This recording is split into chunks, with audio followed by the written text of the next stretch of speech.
Ibu bapak sekalian, jumpa lagi dengan saya. Saat ini saya ingin menjelaskan buku yang saya sudah terbitkan, yaitu Analisa Laporan Keuangan Konsolidasian per 30 September atau kuartal ketiga 2013 untuk seluruh saham yang ada di Bursa Efek Indonesia.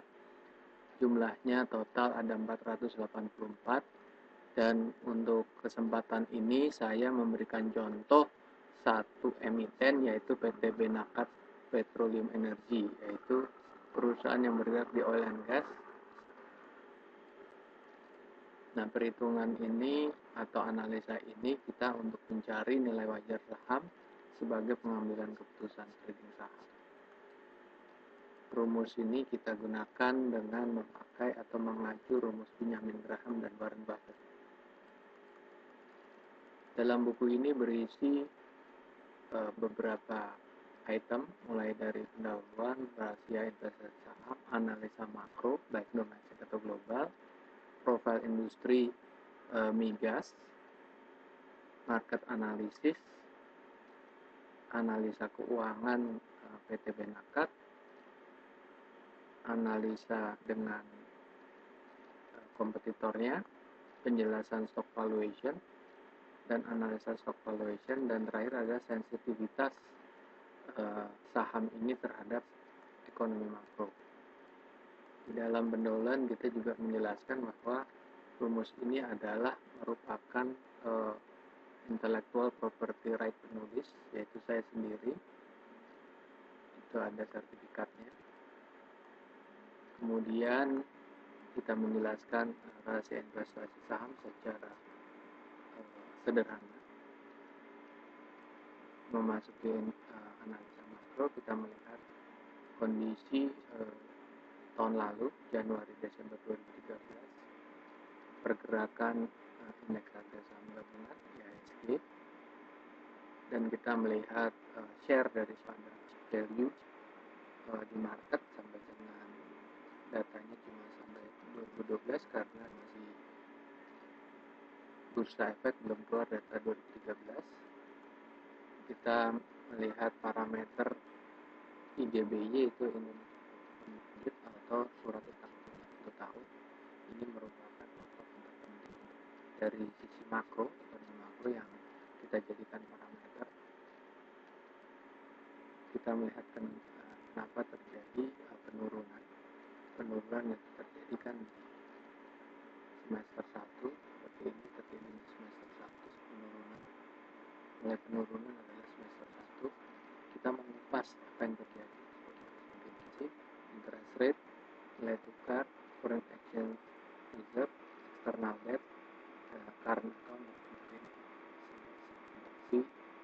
apa yang terjadi, kenapa terjadi penurunan. Kita menganalisa ekonomi makro, pasar Amerika, Inggris, China. Kita melihat juga supply and demand dari komoditi. Untuk saham ini adalah crude oil dan LNG, natural gas.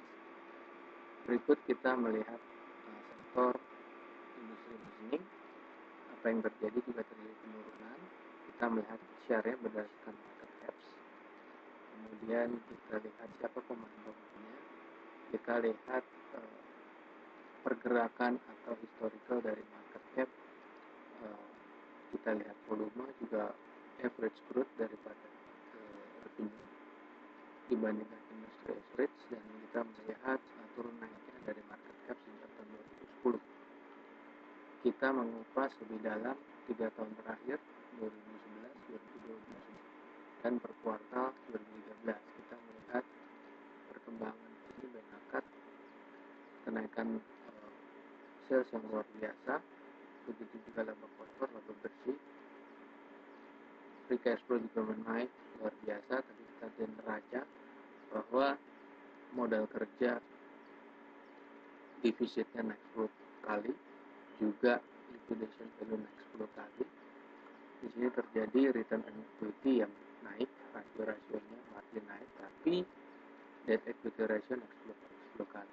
Di sini juga dikupas pendapatan apa. Nah, pendapatan yang naik memang ada di operasional, sewa, pelabuhan, dan sewa cash. pressure yang tidak ada sebelumnya, malah penjualan turun.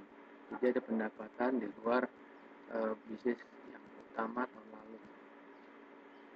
Kemudian apa yang menyebabkan hutang itu begitu tinggi, yang naik 10 kali lipat, dan hutang jangka panjang yang naik juga lebih dari 10 kali lipat, 40 kali lipat malahan. Kita melihat kinerja Pinaka dibanding dengan kompetitor lain, kita melihat BV nomor 2. Berikut kita melihat dari sisi asetnya. Tadi ini kita lihat produktivitasnya, sekarang kita lihat asetnya dari sisi neracanya. Kemudian kita perbandingkan rasio keuangan terpenting, dan kita masuk kepada stock valuation, di mana kita lihat grafik yang hijau ada grafik harga pasar, grafik yang biru adalah nilai total value atau intrinsic value tertinggi, yang merah adalah nilai intrinsic value terendah. Di sini ternyata ada gap yang besar karena masalah gap daripada jangka pendek dan jangka panjangnya perusahaan. Di sini kita lihat secara historical angka-angka nilai wajar dan harga pasar per kuartal dari 3 tahun sebelumnya. Kita melihat analisa pada historical stock valuation. Berikut kita melihat sensitivitas terhadap ekonomi makro. Yang kita lihat di sini adalah government bond yield. Kemudian penutup kita menjelaskan aspek-aspek yang diperhatikan. Baik, kalau Bapak Ibu berminat bisa email Sestianto Budi di gmail.com. Di sini Anda bisa mengirim. Ini kami jual seharga